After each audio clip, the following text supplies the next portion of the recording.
J'ai utilisé une méthode que 100% des entreprises connaissent mais n'utilisent pas pour générer plus de 200 prospects en 2 semaines pour mon agence de marketing. Moi, c'est Anthony, fondateur de l'agence À l'Abordage. Comme tous les propriétaires de business en B2B, j'ai été confronté au problème de la génération de rendez-vous ou de prospects pour mon activité. Et évidemment, les solutions qui existent sont quasiment illimitées. Réseaux sociaux, publicité en ligne, réseautage, porte-à-porte, et j'en passe. Le souci, c'est que premièrement, j'ai jamais voulu apprendre à faire du contenu qui devient viral et qui, en plus de ça, doit pouvoir convertir les utilisateurs en prospects. J'ai vraiment jamais voulu lancer de publicité. Vous savez, je suis suisse et les Suisses, on est des gros rats. Le réseautage, franchement, non merci. Me retrouver avec des dizaines d'entrepreneurs qui sont là pour vendre leurs produits et qui ne vous écoutent même pas, franchement, c'est pas pour moi. Enfin bref, au début, comme vous, j'avais un business à faire tourner et je n'avais ni le temps ni l'énergie de m'investir dans quelque chose qui n'était pas optimisé. Alors j'ai cherché une méthode simple, directe, scalable et j'ai fini par revenir à un truc mais qui est extrêmement basique. C'est le cold emailing. Alors oui, je sais ce que vous pensez. Vous vous dites peut-être que le cold mailing c'est un truc de spammer. Alors je l'entends, vous recevez peut-être des emails qui sont complètement hors sujet tous les jours. Mais vous vous en doutez bien, si j'ai réussi à générer des rendez-vous et à monter toute une structure autour de cette activité, eh bien c'est que ça fonctionne. Et cela dit au passage, le spam c'est le fait d'envoyer beaucoup d'emails qui n'ont rien à voir avec des cibles qui n'ont rien à voir. Le fait d'entrer en contact avec des personnes qui peuvent être éventuellement intéressées par votre produit ou votre service, bah c'est ça le cold email et finalement c'est ce qu'on fait depuis la nuit des temps et c'est vraiment finalement la base du commerce. Bref, assez parlé, passons aux choses sérieuses. Comment j'ai fait pour générer plus de 200 prospects en 14 jours pour mon agence de cold emailing? Donc faisons quelque chose de très important, vous prouvez que je ne suis pas un grand menteur. Et oui, vous ne me connaissez pas encore, vous vous dites qui est ce petit bonhomme qui me raconte des histoires sur le cold emailing? Parce qu'évidemment, en tant que personne lambda, générer plus de 200 opportunités d'affaires en 2 semaines, ça peut paraître absolument aberrant. Mais vous verrez dans cette vidéo qu'en réalité, c'est rien, il n'y a rien de magique, ce n'est pas sorcier. Donc ici, on est sur les statistiques de la campagne. Donc 10 500, ça c'est faux, d'accord, mais on a contacté 10 500 personnes uniques. 8700 relances numéro 1, 8000 relances numéro 2, donc les campagnes comportent toujours 3 emails, on le verra après, pour un total ici de 234 opportunités générées. On n'a pas le taux d'ouverture parce que ça détruit la délivrabilité, parce qu'il y a plus de HTML dans le code, etc. Donc il n'y a pas l'open rate, mais il faut savoir qu'en règle générale, on tourne autour des 70-80%, quelque chose comme ça. Généralement, si on n'est pas à 70%, c'est qu'il y a un souci et on va aller se poser la question un petit peu. Donc voilà, je vous ai fait une superbe intro qui donne envie de regarder la vidéo. Je vous ai montré mes super résultats, j'ai flex, c'est super. Ceux qui sont encore ici, j'imagine que maintenant vous voulez de la valeur et c'est enfin ça qu'on va voir ensemble. Alors, il y a plusieurs piliers fondamentaux qu'il va falloir respecter pour pouvoir avoir de super résultats en cold emailing. Le premier pilier, ça va être votre offre, d'accord? Si vous n'avez pas une offre qui est pertinente, évidemment, vous pouvez envoyer tous les cold emails que vous voulez avec les meilleures stratégies, forcément, ça n'aura pas d'impact. Si vous essayez de vendre du pain à quelqu'un qui ne mange pas de gluten, ça ne fonctionne pas, d'accord? C'est un peu l'idée, c'est de se dire, votre offre, c'est quand même la base. Vous pouvez essayer de la marketer. Si votre offre elle est pourrie, il n'y a rien qui se passera derrière. Donc, comment faire déjà pour valider cette étape? La première chose, c'est qu'on va valider, je vais prendre mon cas précis finalement pour vous expliquer cette histoire. L'offre, nous, on l'a validée à la main d'abord. Okay, nous, on est une agence de cold emailing. Donc, ce qu'on fait, c'est qu'on génère des prospects et des rendez-vous pour nos clients en B2B via le cold emailing. Avant de nous lancer à faire du cold emailing pour nous-mêmes, à faire tout ça, qu'est-ce qu'on a fait? On a été contacter des entreprises nous-mêmes pour essayer de comprendre ensemble s'il y avait un réel intérêt pour cette offre-là. Vous vous doutez bien, si on offre du cold emailing, mais qu'en fait, il n'y a personne qui s'y intéresse, ça va être compliqué. C'est évident qu'on n'aurait pas eu des tels résultats si personne ne s'intéressait au cold mailing. C'est réellement la base. Donc, première chose, je vous invite à aller valider votre offre à la main. Vous fassiez des sites web, des logos, du design, enfin peu importe votre offre, allez la valider sur le terrain à la main.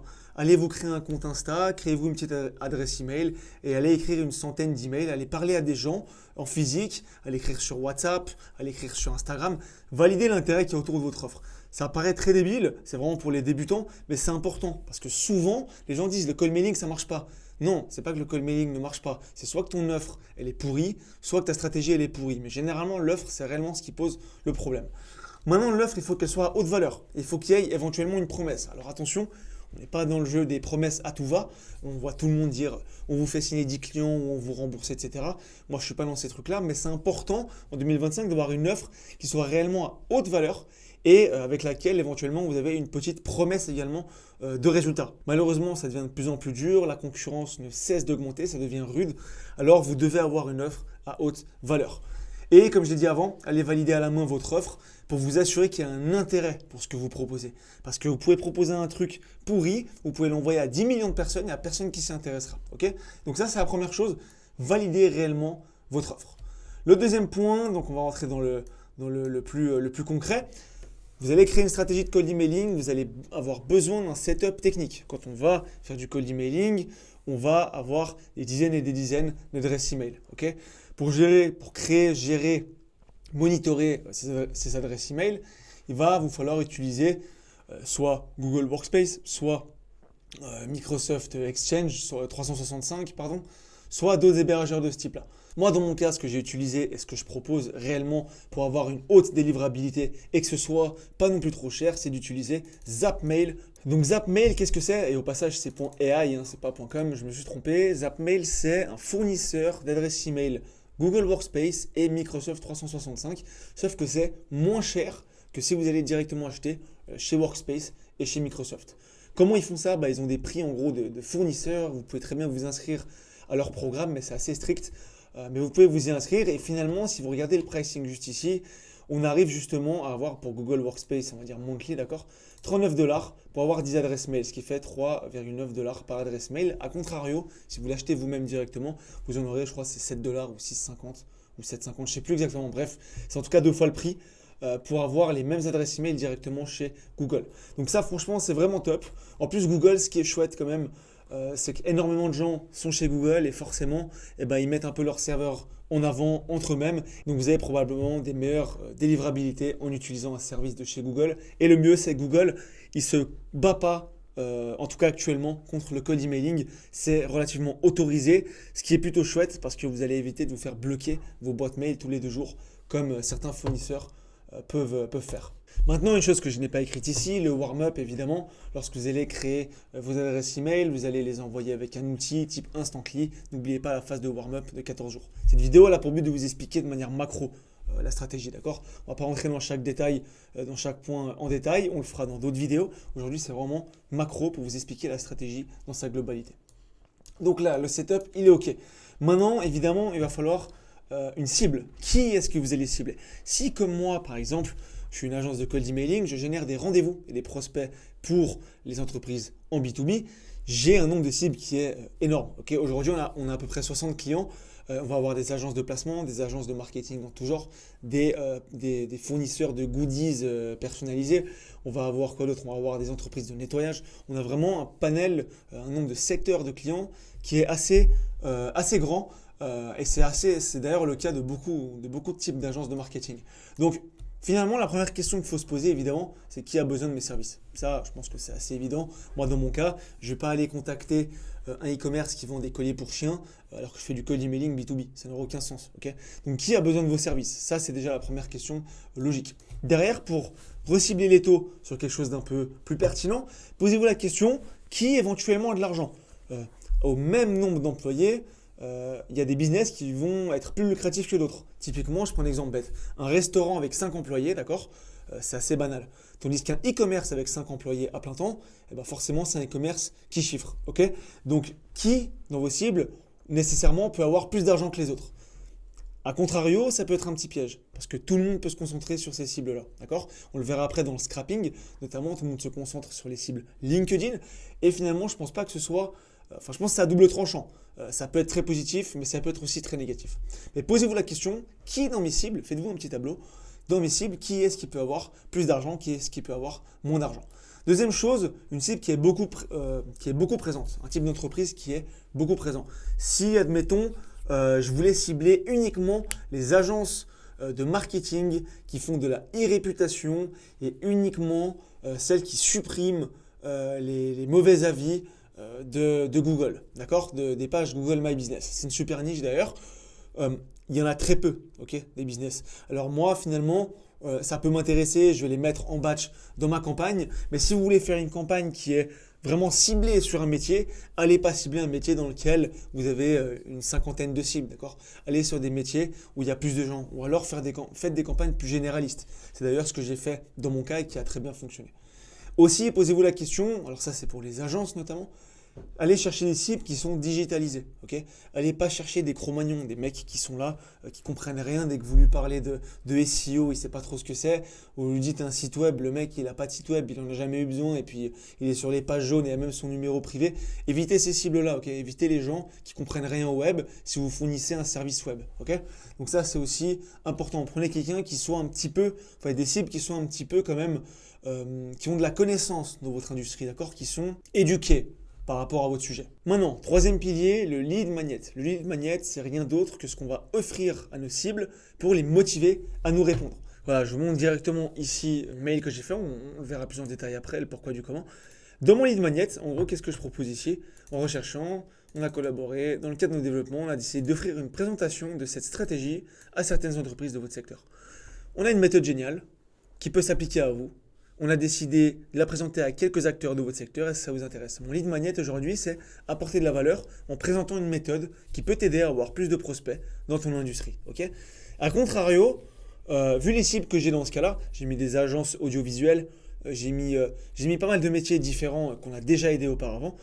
Si j'avais proposé la checklist pour vous assurer que vos campagnes emailing soient optimisées, mais forcément j'aurais eu beaucoup moins de retours. Pourquoi ?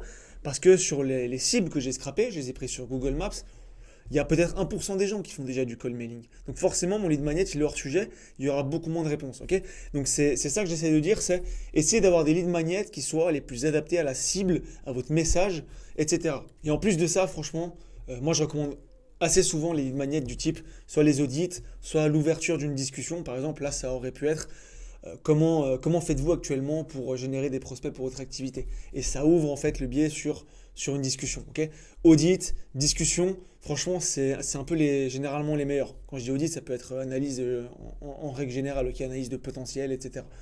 Mais pour moi, c'est vraiment les meilleurs trucs à laisser de côté les e-books, les to-do list, les checklists, les je sais pas quoi. Tous ces machins-là, on les a vus et revus. Ça marche bien sur Meta Ads, ce genre de choses. Mais franchement, dans le cadre de campagne mailing B2B, c'est pas très utile. En plus de ça, quand on va faire du cold mailing, on va plutôt essayer d'ouvrir la discussion avec des business plutôt que de les faire s'inscrire pour avoir un e-book et de les rentrer dans une newsletter. Ce qu'on veut, nous, c'est faire de la vente directe. C'est que la personne réponde, on lui présente et on lui vend. Donc, voilà pour le sujet du lead magnet.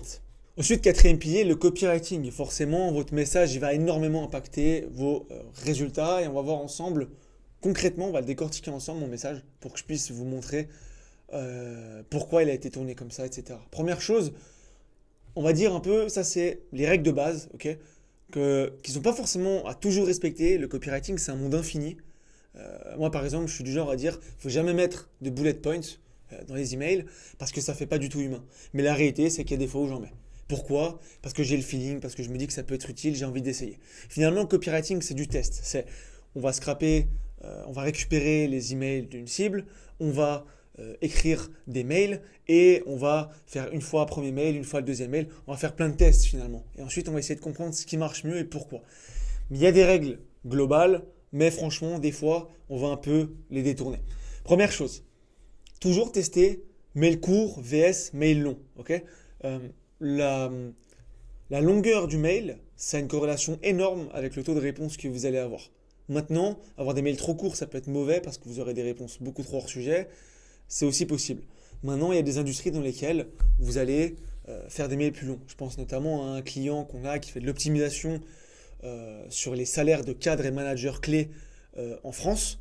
Lui, dans son cas, on va cibler des CEO de 50 employés, de boîtes à 50 employés et plus. Forcément, on ne va pas dire « salut, on fait de l'optimisation de salaire, ça t'intéresse qu'on discute ?» Non, ces gens-là, s'ils bookent un appel avec vous, c'est qu'ils ont compris le truc et qu'ils acceptent de prendre une heure de leur temps. Quand on a une boîte à 50 salariés, on fait plusieurs millions par année, notre temps, il est compté. Okay, donc, avant de prendre un appel, on veut savoir réellement de quoi il s'agit. D'accord? Donc, il y a quand même des sous-règles, mais dans la majorité des cas, je dirais, faites mail long vs mail court et cassez-vous pas la tête, vous verrez rapidement s'il y a une grosse différence de résultat. Essayez d'avoir un copywriting qui soit pas trop pitché. d'accord, qui soit humain, d'accord. Et c'est pas une pub votre truc. Le but c'est que la personne qui lit votre mail se dise, cette personne m'a fait un mail pour moi. Le mail il est personnalisé et le mail il est écrit comme si c'était un humain qui l'avait écrit avec ses doigts. C'est pas un truc pitché, c'est pas une borne publicitaire le machin. Je sais pas si vous voyez où je veux en venir, dites-le moi si jamais parce que c'est extrêmement important comme sujet. Il faut que le mail soit extrêmement humanisé. Ensuite, est-ce que vous avez une intente data? Ça c'est aussi important. Si une intente data déjà, qu'est-ce que c'est? C'est une data d'intention. Je prends un exemple très simple. Vous faites des refontes de sites internet, c'est votre domaine. Vous allez par exemple récupérer, enfin scraper des sites web en France. Vous allez les faire passer sur un outil qui fait les speed tests en masse, ok? Et vous allez garder que les sites qui chargent lentement. C'est une intente data. Pourquoi? Parce que vous allez contacter que ceux qui ont un site lent en leur parlant de ça avec un angle d'intention. Et en fait, ces gens-là, bah forcément, ils ont un site lent, donc forcément, ils peuvent avoir des problèmes. Et donc, ils ont éventuellement plus l'intention de passer à l'achat pour une solution qui règle un réel problème qu'ils ont réellement. Une autre intente data, c'est le recrutement. Vous bossez par exemple avec une agence de placement, on va contacter toutes les entreprises en France qui recrutent actuellement sur LinkedIn. Okay, il y en a des milliers et des milliers. On va les contacter en disant, voilà, je suis une agence de placement, j'aide les boîtes à trouver les profils parfaits. Je vois que vous recrutez actuellement sur LinkedIn un comptable, machin, un truc. Est-ce que ça vous intéresserait qu'on en discute? C'est une intente data. Okay, c'est une data d'intention. Quand on fait des cold emails, on va avoir beaucoup d'idées. D'ailleurs, quatrième point, j'ai même pas fait de transition, mais quand vous allez faire des cold emails, vous allez avoir beaucoup d'idées. Je l'ai mis en dessous, il y a des angles principaux. La douleur, la peur, la frustration. Vous allez pouvoir jouer sur ça dans les cold emails. Par exemple, on bosse actuellement avec une fiduciaire comptable en Suisse et on a un angle super intéressant qui marche très bien. On contacte les entreprises par rapport à la gestion du cash. Et en fait, ce qu'on va dire, c'est très simple, c'est voilà, on vous a trouvé sur LinkedIn, on a vu que vous aviez un restaurant sur LinkedIn. Je connais beaucoup d'entreprises dans votre secteur qui font beaucoup de cash, mais qui ont la sensation frustrante à la fin qu'il n'y a plus grand-chose qui reste parce qu'ils n'ont pas un bon système de gestion du cash. Est-ce que vous souffrez aussi de cette frustration? Je vous image le machin, ok. On joue sur la frustration. La peur, ça peut être la peur. Par exemple, vous êtes une agence SEO qui fait du référencement sur Google. Savez-vous que là, Google Core Update arrive en avril prochain? Je vois que vous avez des backlinks qui pénalisent votre site. Attention, vous risquez de vous prendre une pénalité et votre site sera invisible sur les moteurs de recherche. Là, on joue sur la peur. Ok, donc les angles de douleur en fait. Douleur, peur, frustration. Deuxième angle principal, on va dire, en termes de cold emailing, il y a l'angle lead magnet. Vous avez un lead magnet de malade, vous capitalisez uniquement dessus. Par exemple, vous faites une prestation, c'est un truc débile que je veux dire, mais je pense notamment à un SaaS avec qui on bosse. Il offre un coupon de $500 pour son outil. Voilà, là c'est salut, voilà ce qu'on fait. On aimerait vous offrir $500 pour tester l'outil. Est-ce que ça vous intéresse? Et les gens y répondent. Pourquoi? Parce qu'il y a une intention derrière d'essayer l'outil gratuitement. Voilà, on ne va pas laisser passer l'opportunité. Donc angle lead magnet. Et le troisième angle, comme je l'ai déjà dit, c'est l'angle de la discussion. Je vois que vous faites ci, je vois que vous faites ça. Comment vous faites ça? Au plaisir de discuter avec vous. Là, par contre, on est moins dans une. Les leads qui vont répondre seront moins chauds parce qu'ils n'ont pas forcément montré un intérêt pour un audit ou autre, mais c'est des gens qui vous ont répondu et vous les amenez dans une discussion de votre domaine et puis de fil en aiguille, ça peut créer des deals. Donc ce que je disais, c'est en fait je l'ai mis à l'inverse. Une fois que vous avez fait tous vos copywriting, il ne faut pas se dire, moi j'ai trop longtemps fait ça. Il ne faut pas se dire, j'en garde un seul et tout le reste ça va aller à la poubelle. Non, vous allez faire 5 angles différents, vous allez faire 5 copywriting différents. Bah, vous allez les tester. D'abord, évidemment, prenez vos favoris, ceux qui ont l'air le mieux, mais vous allez tous les essayer au final, d'accord? Donc, testez-en un premier, testez-en un deuxième, un troisième, un quatrième. Ne vous dites, il n'y a pas en fait une manière d'écrire qui vend. Une personne sera réceptive à l'angle frustration. Une autre personne à qui vous allez écrire, elle ne sera pas réceptive à frustration, mais elle sera réceptive au lead magnet. Une autre personne, elle sera réceptive à l'angle sur la douleur. Vous voyez ce que je veux dire, ok? Une personne, elle sera réceptive à la discussion, parce qu'elle a le temps de discuter, et puis elle est open pour la discussion, ok? On est tous différents, il n'y a pas un cold mailing qui marche pour tout le monde. Chaque personne est réceptive à un type de message différent. Et en plus, ça dépend du moment donné. Sixième point maintenant qui peut beaucoup vous aider, les templates principales de cold emailing. Je viens de poser la question à ChatGPT pour qu'il nous aide un petit peu. Voilà, vous avez différentes structures de code email. AIDA, intention, intérêt, désir, action. On capte l'attention, on présente le problème ou une opportunité, on montre les bénéfices ou les résultats et on incite avec le call to action. PAS, problème, agitation, solution. Identifier une douleur claire, insister sur les conséquences négatives, proposer une issue. 4P, picture, promise, prove and push. Ok, vous voyez que là il y a pas mal de structures différentes. Franchement, il y en a au moins une vingtaine que ChatGPT va vous aiguiller. Et ce qui est cool, c'est que si vous parlez avec lui, vous expliquez ce que vous faites, qui vous ciblez, etc., il sera en mesure de vous aider, de vous dire partez plutôt sur cette template, c'est ce que je recommande. À nouveau, il n'y a pas la template magique. Il faut tester, il faut faire plein de trucs. En mois de janvier, vous allez contacter un mec avec un angle sur la peur et puis la structure 4P. Il ne vous répondra pas. Vous le ferez 3 mois après, il vous répondra. Il était en vacances, il était malade, je sais pas quoi. Ou alors il n'était pas d'humeur, maintenant il est d'humeur. Enfin, voilà, c'est vraiment du test, c'est vraiment finalement la réalité, c'est que c'est un petit peu du bourrinage au final. Il faut le faire précisément, il ne faut pas spammer, attention. Parce que le problème, c'est que si on spamme trop, ça va devenir, les réglementations vont encore devenir plus dures. Et ça fait chier le monde, surtout de spammer. Mais ça reste quand même un jeu de volume, il faut juste être précis. Il ne faut pas non plus exagérer là-dessus. Le point suivant, le scrapping, et c'est d'ailleurs le dernier. Une fois que vous avez tout ça, vous avez une superbe offre, vous avez un super setup avec une bonne délivrabilité, vous avez votre cible avait établie, vous avez un bon lead magnet, vous avez un bon copywriting, il va vous falloir le scrapping. Donc le scrapping, c'est très simple, hein, vous ne vous cassez pas la tête, vous savez qui vous voulez cibler, vous savez ce que vous voulez lui offrir, vous savez en plus s'il y a une intente data que vous avez, si vous êtes un recruteur, par exemple les gens qui ont des publications, des annonces de job sur LinkedIn, sur JobUp, etc. Ça va vraiment vous aiguiller à savoir comment scraper. Maintenant, il y a vraiment 2 outils pour moi qui sont principaux à employer, les basiques on va dire. Le premier, ça va être pour scraper Google Maps et la SERP. Donc la SERP, c'est les résultats de Google. On va utiliser Outscraper. Donc Outscraper, c'est un outil vraiment tip-top.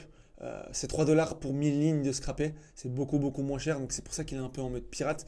C'est généralement les sites les plus moches qui sont les plus rentables dans les trucs de call mailing. Donc vraiment, je vous invite à aller faire un tour là-dessus. 3 $ 1000 lignes, c'est vraiment le top. Vous scrapez de Google Maps avec ça. C'est vraiment la base. Maintenant, si vous voulez scraper du LinkedIn, on a Apollo.io qui utilise la base de données LinkedIn, comme tous les outils d'enrichissement. Et en fait, Apollo fait de l'enrichissement. Donc, il va vous scraper LinkedIn et il va vous sortir les emails, etc. Vous avez pas mal d'informations pertinentes, comme s'il y a eu de la croissance au fil des derniers mois, donc du recrutement, etc. Et il y a une chose aussi qui est extrêmement intéressante, c'est si vous souhaitez, par exemple, cibler les gens les producteurs, productrices de robes de mariée, les designers de robes de mariée, c'est une catégorie qui existe sur Google Maps. Mais ce n'est pas une catégorie qui existe sur LinkedIn, ni sur Apollo. Ce que vous pouvez faire, c'est que vous allez scraper sur Google Maps les producteurs de robes de mariée.